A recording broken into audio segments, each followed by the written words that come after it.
मध्ये आपलं सर्वांचं मनपूर्वक स्वागत। सध्या महाराष्ट्र राज्यामध्ये पावसाने थैमान घातले असून बऱ्याच ठिकाणी जलमय परिस्थिती निर्माण झाली आहे। यामध्ये महाराष्ट्र राज्यातील ठाणे, मुंबई, नालासोपारा या विभागाबरोबरच सातारा जिल्ह्यातील पाटण तालुक्यामध्येही पावसानं थैमान घातलेलं आहे।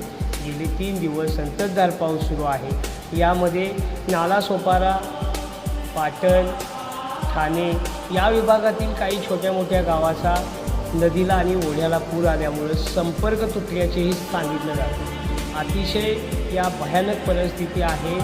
यामध्ये पावसामुळे होणाऱ्या नुकसानी त्याचबरोबर दुर्घटना यासाठी प्रशासनाने घराबाहेर पडू नका असा इशारा दिलेला आहे, सूचना केलेली आहे।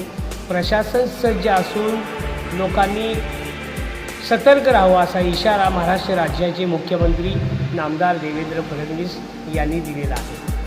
आता सध्याची परिस्थिती पाहतो आहोत तर महाराष्ट्र राज्यामध्ये संततधार पावसानं जलमय परिस्थिती निर्माण केलेली आहे। सातारा जिल्ह्यातल्या पाटण तालुक्यामध्येही अतिशय जोराचा भरपूर असा पाऊस सुरू आहे। त्यामुळे काही गावाचे संपर्क तुटण्याचेही संकेत प्रशासनाने दिलेले आहेत। प्रशासन सज्ज असल्याची माहिती सातारा जिल्हा प्रशासनाच्या वतीनं देण्यात आलेली आहे। तिरंगा रक्षकसाठी विश्वास मोहिते, सातारा।